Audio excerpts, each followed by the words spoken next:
minutes of questioning. Thank you, Mr. Chairman. Thank you for this hearing, and thank you to our witnesses for being here today.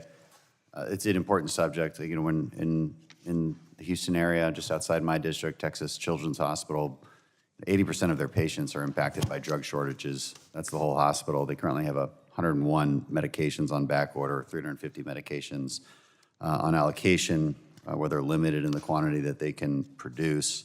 8 of these are chemotherapy agents that are used in first-line treatment of pediatric cancer. So I want to, in as little time as possible, because this is a much longer conversation, but Mr. Sardella, I want to figure out how the supply chain looks with active pharmaceutical ingredients in the best way that we can. 85% of APIs are from foreign countries. 60% of our finished dose forms are from foreign countries. And, you know, a lot of people wonder why. So what is in an API? Just a variety of other chemicals?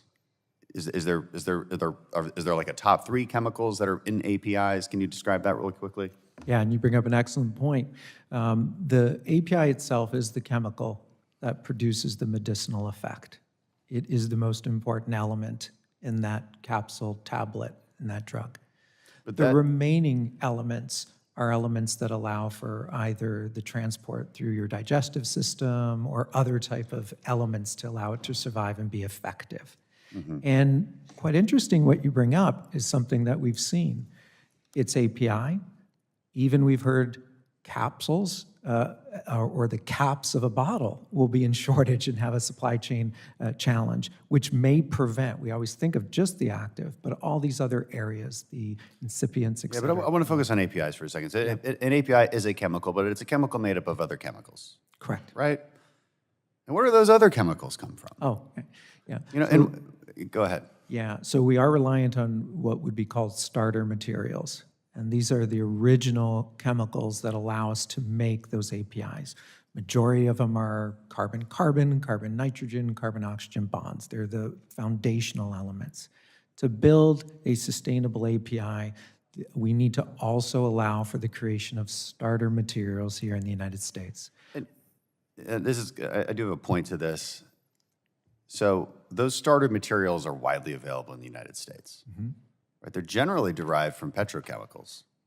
So like benzene, which is like a natural gas-derived chemical, is used to make ibuprofen.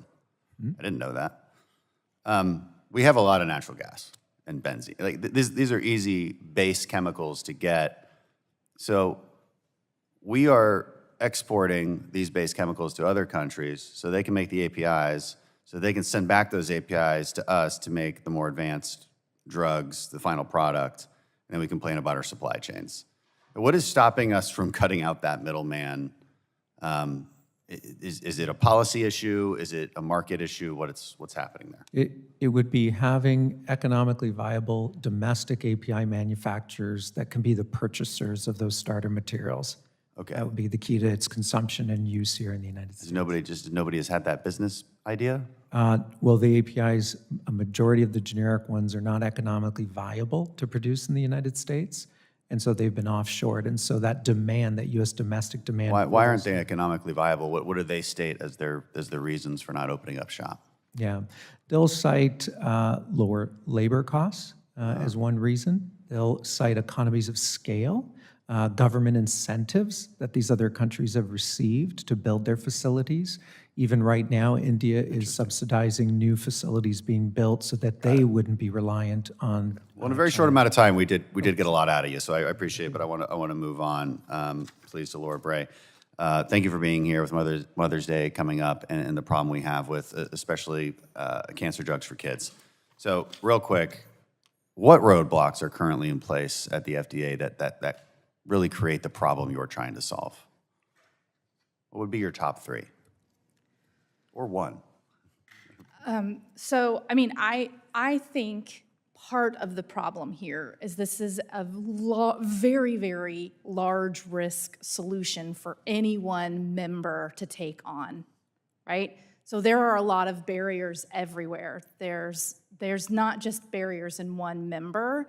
there is a lot of risk of any one member taking. Totally get that, but we have to focus on one thing, and I like to focus on the FDA. So, just from your perspective, what would change what would be a better way the FDA would do business that would help what you're trying to accomplish? It's okay if you're not, if it's. I think every member needs to come to this table because it is so multifaceted. And there are true and real reasons for every single policy that has been put in place, but we're keep putting policies on top of policies of broken marketplace. And so I think we all need to be at the table saying, here's the solution, here's what my part can do, here's what my part can do. And so to pick one thing from one member to do, as my colleague said, it's such a dynamic marketplace, it would quickly become extinct, right? Yeah. We need to all be at the table. We need solutions, and so one of the things I would point out. So the solutions are, we've got a 6-point plan. It's first, align the incentives and motives. Everybody needs to be at the table aligning those motives. It's employing prediction and forecasting, followed by being ready to supply the American people. Then we have to empower the collaboration of this multifaceted supply chain. Patients need to be at the center of the solution, so we're ending shortages instead of mitigating them, and we need to establish an entrance and exit ramp so that the marketplace can evolve without patients getting left behind.